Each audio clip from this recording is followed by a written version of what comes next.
Halo. Di video ini saya akan memberitahu Anda semua hal baru yang ada di iOS 26.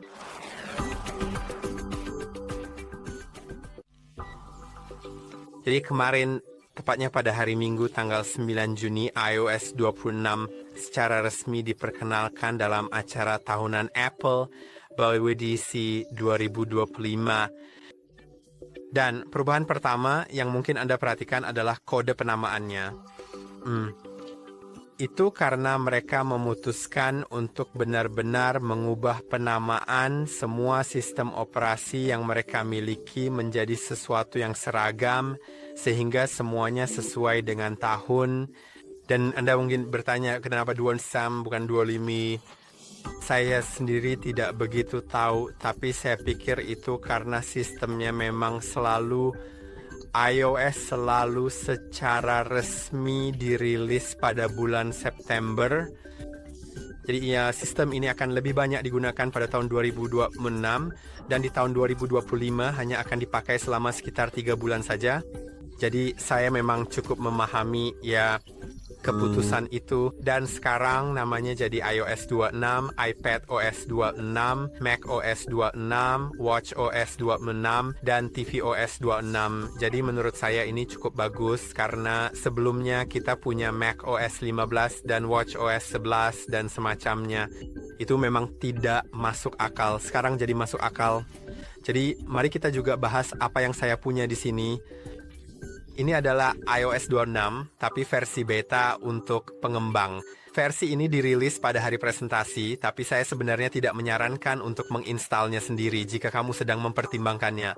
Sejujurnya, itu bukan keputusan yang baik karena masih banyak bug-nya. Versi ini memang tidak dibuat untuk digunakan oleh orang biasa. Versi ini lebih ditujukan untuk para pengembang agar mereka bisa membuat aplikasi yang sesuai dengan gaya iOS 26 dan fitur-fiturnya supaya lebih universal di seluruh aplikasi pihak ketiga maupun aplikasi sistem, kan? Sekarang mari kita bahas fitur besar pertama, yaitu terjemahan panggilan dan pesan secara real-time. Dan saya sebenarnya tidak bisa menunjukkannya kepada Anda sekarang, tapi fitur ini benar-benar berfungsi dan seharusnya bekerja dengan sangat baik. Kita akan melihatnya pada bulan September nanti, tentu saja setelah kita semua mendapatkan pembaruannya yang telah dijadwalkan. Tentu saja saya juga perlu menyebutkan bahwa untuk perangkat iPhone, yaitu iPhone XS, XS Max, dan XR, dia akan lagi didukung dengan pembaruan iOS 26 terbaru yang akan dirilis. Saya punya XR di sini. Menurut saya ini sudah cukup tua. Ini keluaran tahun 2018. Jadi saya benar-benar mengerti kenapa mereka tidak merilis iOS terbaru. Mereka tidak akan merilis iOS terbaru untuk iPhone XR, XS, dan XS Max. Tapi iPhone 11 dan yang lebih baru akan mendapatkan pembaruan tersebut. Jadi fitur terjemahan waktu nyata untuk panggilan dan pesan itu benar-benar luar biasa. Kamu akan melihat transkripsi dari panggilan yang sedang kamu lakukan, dan kamu akan melihat transkripsi tersebut baik dalam bahasa asli maupun dalam bahasa yang kamu pilih untuk mendengarkan, membaca panggilan suara atau pesan di aplikasi pesan. Sekarang, hal lain yang juga penting, sesuatu yang sudah lama diperjuangkan orang-orang di iOS 18, di sini saya punya iOS 18, adalah aplikasi foto. Saya tahu banyak orang tidak menyukainya, dan sekarang aplikasi foto yang baru sedikit berbeda. Tentu saja masih ada berbagai tab dan fitur seperti sebelumnya, tapi perpustakaan utama, jadi semua foto yang kamu miliki di ponselmu, sekarang ada di tab library. Menurut saya itu sangat bagus. Sekarang jadi lebih intuitif dan lebih mudah diakses. Juga lebih mudah dinavigasi dengan cepat. Jadi itu patut disebutkan. Sekarang seperti yang kamu lihat, kamu juga masih bisa memperbesar dan memperkecil tampilan, tentu saja, dan kamu bisa kembali ke koleksi untuk melihat semuanya. kamu juga bisa mengurutkannya dengan cara yang berbeda, dan pada dasarnya itu saja tentang aplikasi foto. Sekarang, sesuatu yang mungkin sudah kamu perhatikan, saya cukup yakin adalah desain baru, karena Apple telah memperkenalkan desain baru yang disebut Liquid Glass, dan kamu bisa melihatnya di ikon-ikon aplikasi yang terlihat seperti kaca. Selain itu, docknya juga terlihat seperti kaca. Dan folder-foldernya, kamu bisa lihat seperti apa tampilan folder ini. Saya tadi hanya bermain-main selama sekitar 15 menit dengannya, hanya memindah-mindahkan saja. Ini sangat cantik dan yang satu ini juga benar-benar cantik. Desainnya menyesuaikan dengan wallpaper, dengan segala sesuatu yang ada di bawahnya dan juga di sekitarnya. Jadi ada semacam garis cahaya kecil di pinggirannya yang tampak sangat halus. Semua aplikasi memilikinya. Dan ya sebenarnya masih banyak lagi tentang itu. Kamu juga bisa melihatnya di sini. Dan untuk desainnya tentu saja ini diterapkan di semua aplikasi. Jadi kamu bisa melihatnya di mana-mana, misalnya di pengaturan. Ngomong-ngomong, bila pencarian di semua aplikasi sekarang dipindahkan ke bagian bawah, menurutku ini lebih baik, lebih mudah diakses, terutama pada iPhone versi Pro Max atau iPhone versi Plus.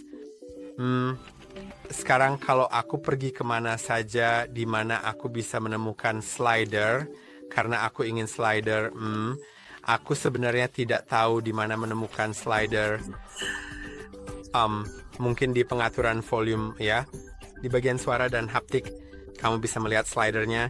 Kalau aku mulai menggesernya, tampilannya berubah menjadi seperti kaca cair dan itu benar-benar cantik. Aku tahu ini agak tidak sejajar sekarang. Tampilannya memang kurang bagus, tapi seperti yang aku bilang, ini masih versi beta, jadi mari kita maklumi. Selain itu, ikon aplikasi juga berbeda, dan berbicara soal ikon, ada opsi kustomisasi baru, yaitu ketika kamu tekan dan tahan. Di iOS 18, jika kamu tekan dan tahan, kamu akan mendapatkan opsi edit, kustomisasi, dan ada pilihan terang, gelap, otomatis, atau berwarna. Jadi kamu bisa mengubah gaya aplikasi kan? Sekarang di sini, jika kamu tekan dan tahan, lalu klik edit, kustomisasi, maka kamu bisa mengaturnya ke default atau gelap, lalu mode gelap bisa diatur ke selalu atau otomatis. On baigze, jika kamu memilih clear, maka aplikasi-aplikasi ini akan menjadi transparan dan kamu bisa mengaturnya ke mode terang, gelap, atau otomatis. Dan kamu juga punya versi tinted yang juga terlihat agak seperti kaca menurut saya. Kamu bisa mengubah hue dan saturasinya. Lalu kemudian saya juga bisa menggunakan color picker untuk memilih warna dari wallpaper. Sepertinya tadi aku seperti melakukan sesuatu yang salah pada ponselnya. Dan kamu juga bisa melihat layar kunci. Saya akan membahasnya sebentar lagi. Dan tombol-tombol untuk membuka kunci itu, jujur saja sangat cantik. Tapi, ya mungkin cukup tentang desainnya. Saya lihat sedikit merusak ponselnya, tapi ya. Jadi di sini kamu hanya kamu memang tidak punya banyak pilihan, bisa dibilang begitu. Sekarang jika kamu ingin melihat layar kunci, ini adalah gaya jam baru yang bisa diatur. Tentu saja kamu bisa mengaturnya. Tidak wajib untuk memiliki jam yang sepanjang itu. Tapi jika kamu mengaturnya seperti itu, saya akan memasukkan kode sandi untuk mengeditnya. Lalu jamnya akan menjadi dinamis, jadi jika kamu punya notifikasi dan kamu menggesernya ke atas, maka jamnya akan mengecil, dan jika kamu menggesernya ke bawah, maka jamnya akan memanjang. Dan kamu bisa menyesuaikan tingginya sesuai keinginanmu. Saya suka fitur ini, saya benar-benar menyukainya. Mari kita klik selesai. Sekarang hal lain yang juga perlu disebutkan adalah latar belakang khusus serta polling di pesan di grup. Jadi saya tidak bisa benar-benar menunjukkannya sekarang saja. Saya belum mengaturnya. Tapi jika kamu pergi ke pesan grup di aplikasi pesanmu, kamu bisa mengatur latar belakang khusus seperti yang bisa kamu lakukan di WhatsApp, Facebook Messenger, atau Instagram, kan? Dan kamu juga bisa membuat polling seperti yang juga bisa dilakukan di Facebook Messenger atau aplikasi sejenisnya. Jadi saya pikir ini luar biasa. Fitur baru di pesan tentu sangat diapresiasi. Saya semakin sering menggunakan pesan selama bertahun-tahun dan saya senang karena fiturnya semakin baik. Sekarang, ada sedikit perubahan desain di aplikasi telepon. Hanya saja tampilannya sedikit berbeda dengan tab ini. Dan sekarang favoritmu tidak lagi berada di tab terpisah. Mereka telah dipindahkan ke tab panggilan dan kamu bisa mengaktifkan atau menonaktifkan tampilan favorit dengan mengklik di sini. Sekarang kamu juga bisa melihat fitur penyaringan, mengelola penyaringan, dan kamu punya opsi untuk memindahkan ke penelepon tak dikenal, yang berarti panggilan tak terjawab dan pesan suara dari nomor yang tidak tersimpan akan dibisukan dan dipindahkan ke daftar penelepon tak dikenal. Jadi jika seseorang tak dikenal meneleponmu, jika opsi itu aktif, kamu tidak akan melihat mereka menelepon, kecuali kamu masuk ke daftar penelepon tak dikenal di aplikasi telepon dan melihat siapa yang meneleponmu. Kamu sama sekali tidak akan mendapat notifikasi tentang itu. Beberapa orang akan menyukainya, termasuk saya, karena ada banyak penipu yang menelepon saya setiap hari. Dan kamu bisa melihat fitur penyaringan panggilan masuk. Kamu juga bisa mengaktifkan fitur itu. Jadi, panggilan dari nomor yang tidak tersimpan akan diminta memberikan informasi lebih lanjut sebelum iPhone-mu berdering.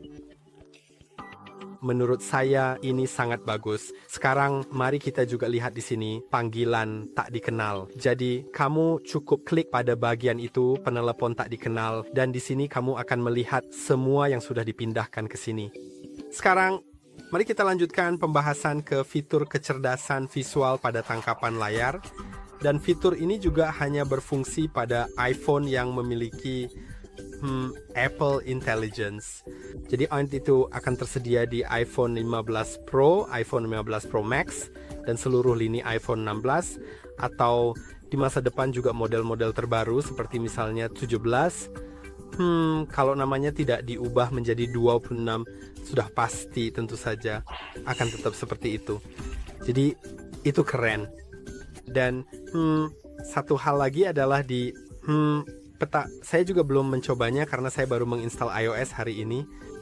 Jadi jika kamu mengaktifkannya, tentu saja, maaf, saya tuh belum selesai membahas tentang tangkapan layar di iPhone yang memiliki Apple Intelligence. Jika kamu mengambil tangkapan layar, kamu akan mendapatkan opsi untuk menggunakan kecerdasan visual guna mengenali objek pada gambar dan juga bertanya kepada ChatGPT tentang objek tersebut, apapun itu. Di acara WWDC Apple, fitur ini diperkenalkan dengan contoh mengambil tangkapan layar alat musik dan bertanya kepada ChatGPT lagu rock apa saja yang menggunakan alat musik tersebut. Menurut saya itu luar biasa. Sekarang beralih ke hal lain di Maps yang belum saya coba, tapi saya tahu fitur itu akan ada, yaitu jika kamu mengaktifkannya, karena kamu tahu kamu harus mengaktifkannya dulu. Kamu akan memiliki opsi agar iPhone-mu secara otomatis menyimpan lokasi-lokasi yang pernah kamu kunjungi. iPhone akan mengenalinya dan menyimpannya. Jadi, jika kamu pernah berada di suatu tempat dan ingin membagikan lokasinya ke teman-temanmu, tapi kamu lupa nama tempatnya seperti restoran atau museum atau semacamnya, kamu bisa melihatnya di riwayat kunjunganmu di Maps.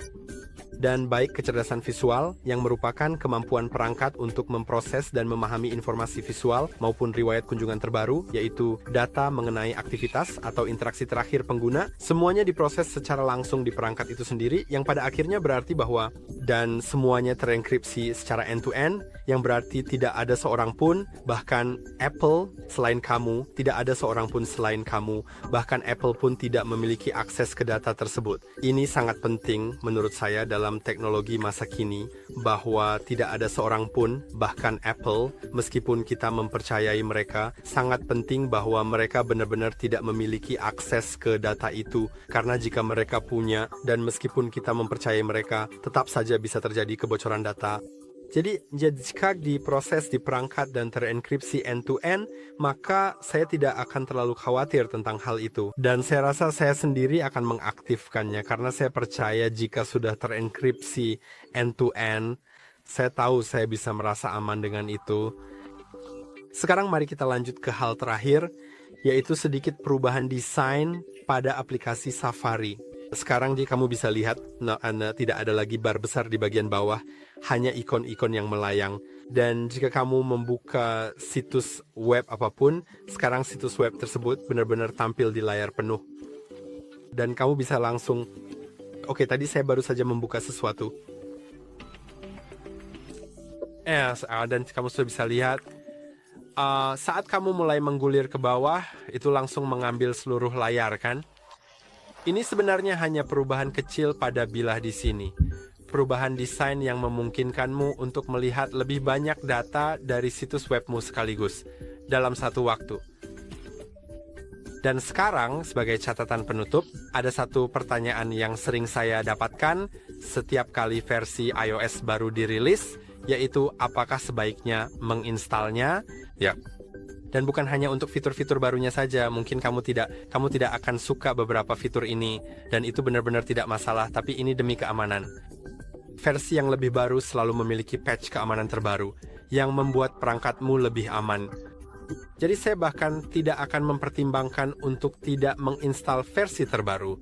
Jika kamu punya opsi itu, jika iPhone-mu mendukungnya, maka sebaiknya langsung install. Tentu saja, kamu tidak harus membuat ikon-ikonmu menjadi seperti kaca. Kamu Druid siap harus menggunakan fitur peta yang menampilkan lokasi yang baru saja dikunjungi, tapi tetap sangat layak untuk melakukan pembaruan supaya perangkatmu tetap aman. Tapi juga, menurut saya fitur-fitur ini cukup keren, dan saya tidak sabar menunggu sampai bulan September, sampai saya bisa menggunakannya di ponsel pribadi saya sendiri, karena seperti yang kamu tahu, ini bukan ponsel pribadi saya. Saya tidak ingin versi beta di ponsel pribadi saya yang saya gunakan setiap hari, dan saya menggunakannya untuk bekerja maupun aktivitas sehari-hari. Dan saya rasa saya tidak bisa hidup tanpanya, karena ada begitu banyak hal yang saya andalkan setiap hari. Dan saya memang tidak ingin menginstal versi beta, dan saya juga tidak akan merekomendasikannya. Tunggu saja sampai rilis resmi. Jadi saya menunggu sampai rilis resmi, dan jujur saja saya tidak sabar. Silakan tulis di kolom komentar di bawah apa pendapatmu tentang versi terbaru iOS 26, dan silakan juga bagikan pendapat atau opini lainnya. Sampai jumpa di video berikutnya. Ada cukup banyak video lain yang menarik di channel kami tentang iOS 26. Jadi sampai jumpa di lain waktu.